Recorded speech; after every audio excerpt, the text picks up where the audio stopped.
I can do a little bit.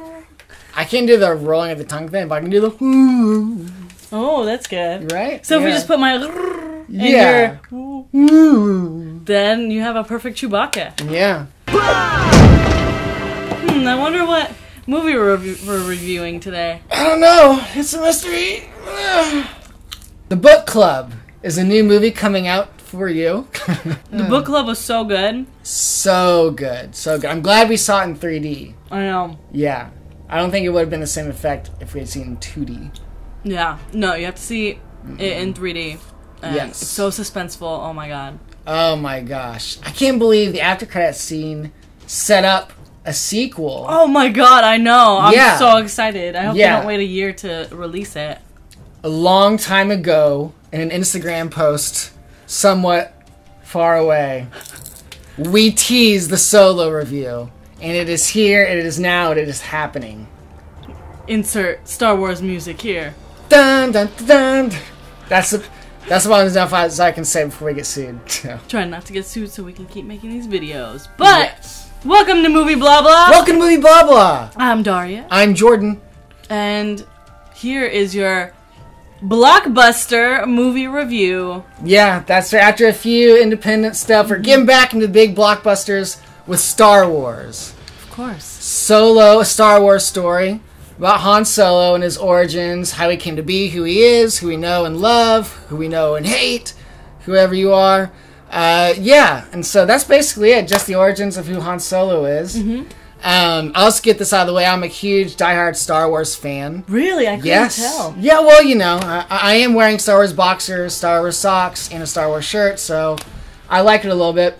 A little bit. Yeah, ever since I was a kid, I had the VHS tapes, and even now I'm reading the comic books, you know, and so... Nerd! I know. But with that said, as much as I love Star Wars, I'm not afraid to call out a bad Star Wars product when I see one. I wasn't a fan of Rogue One. The last few books they've put out, I haven't been a huge fan of. The last two Star Wars Battlefront games, I thought were insultingly bad.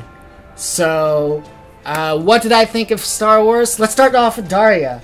And then, because I'm curious what you thought.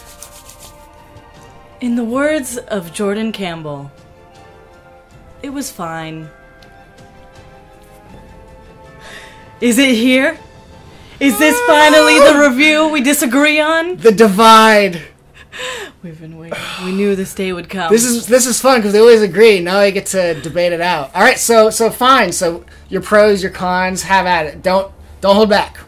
Well, as for any blockbuster action film, the pros is usually the cinematography. Because there is so much to a film like this that I always try to wrap my head around the cinematography and what the DP and the director went into to come up with a shot list and how long it took to shoot these and just all the little pieces, and a lot of it's CGI, so just like it's incredible what they can do with a film now. The acting was good. I had an issue with Donald Glover's accent. Okay.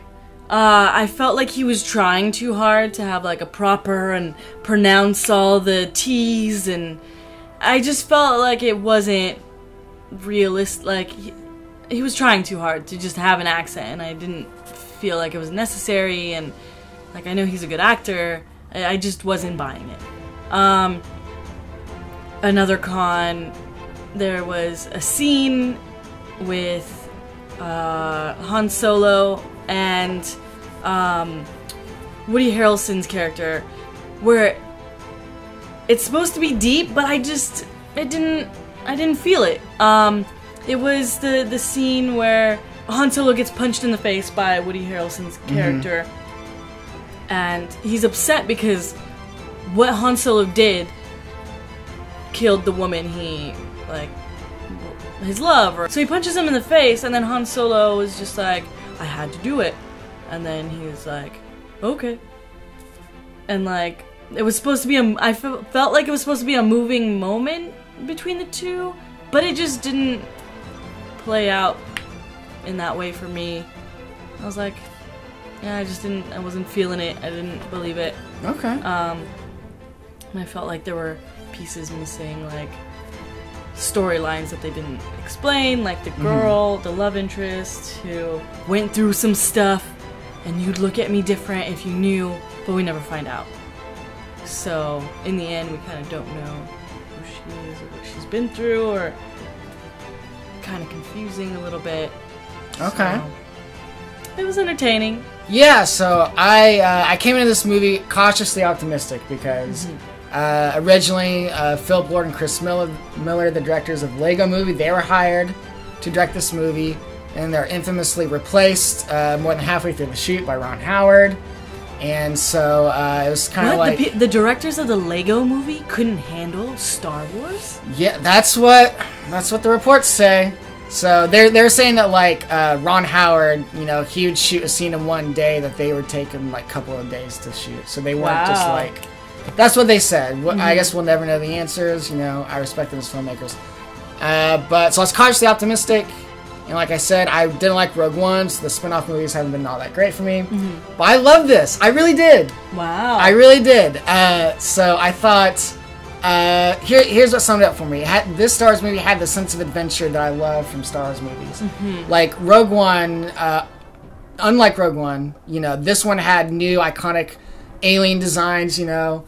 I like the singer. The singer with like the thing on her face and like the little alien in a jar thing. They were like doing a duet. That was fun. There was a lady with like the top of her head is missing, so you can only see like the bottom of her mouth, and like the rest is like I don't know, like a metallic looking thing. And so there's like a sense of adventure and fun.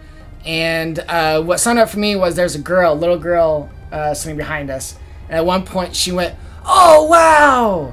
And I went to see Rogue One in theaters 2 times. I never heard little kids say that. And so, like, this was a fun movie.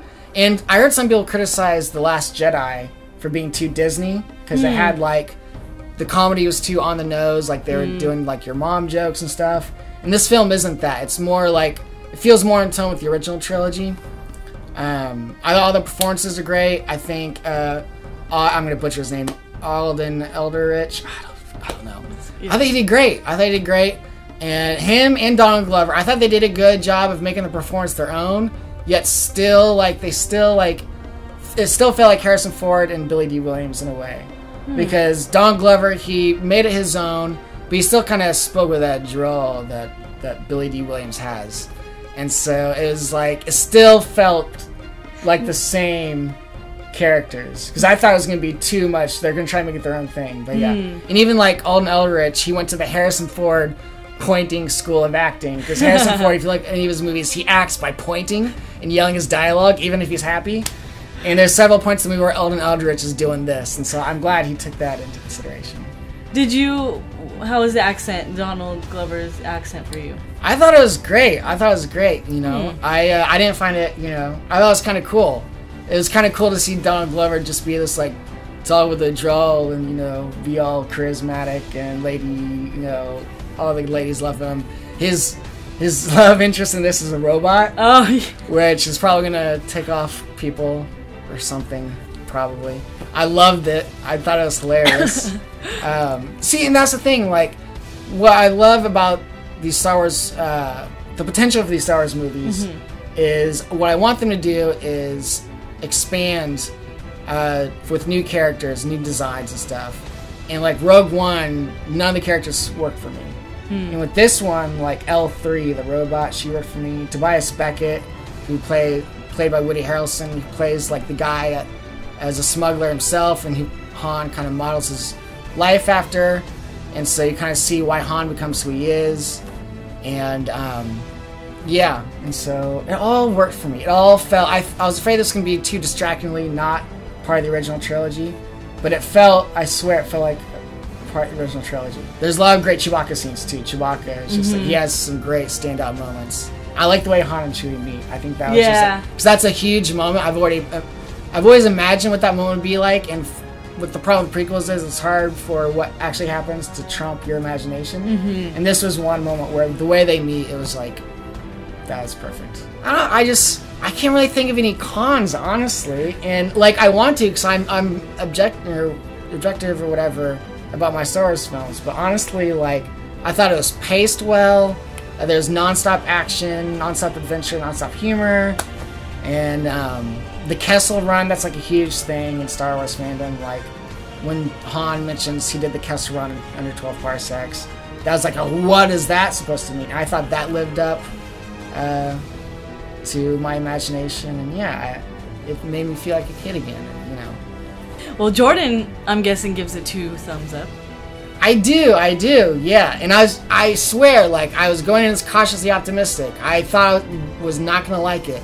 But maybe I had my expectations appropriately lowered. Maybe that's what it is. I didn't have any expectations. Okay. I was just like, I haven't seen the last one or 2, maybe, I don't know how many there are. Okay. After, I saw one of the Rogue ones, but I don't know how many were after, between those and that one and this. I don't know, it just didn't, it wasn't, I didn't walk away from it like, oh my god, that action film. Like with Ready Player One, I felt that, like, excitement, and I was like, oh, that was so great. But, like, I don't know, maybe I'm just getting over there being so many Star Wars films, and I'm like, okay, do you guys need to keep, what's the purpose of, are you crying? You're breaking my heart. I'm sorry. No, I'm joking. I just need some bigger wows, I think. Okay. I didn't have a problem with, I got just enough of a reveal of that her character for me to be satisfied. Okay. I didn't need too much. It was just like, the moment happened, it was like, it hit me, and it was like, alright, with that one thing she did, it was like, alright, I get it. Like, I get who she is, I get why she, yeah. Emilia Clarke, I want to say, I've been wanting for her to get good roles outside of Game of Thrones. Really? And so I think this one, like, it served her appropriately, because she got to be cutesy and everything, playful, but she also got to be a badass. And I think, yeah. I did enjoy her being a badass, and it flipping the roles of, like, how the guy's supposed to be macho and save the girl, but she ends up saving him, and yeah, I enjoyed that. I like the little twists they put on things, but I guess that's all I have to say about the movie. Okay. It was fine. It was fine. Thanks for watching Movie Blah Blah. Like, subscribe, leave a comment below. Did you think Star Wars was fine? Was it your favorite Star Wars? Let us know. Let us know. Let us know. Until next time. Until next time. Never tell me the odds. That's a Star Wars reference. Oh. Bye, guys. Bye.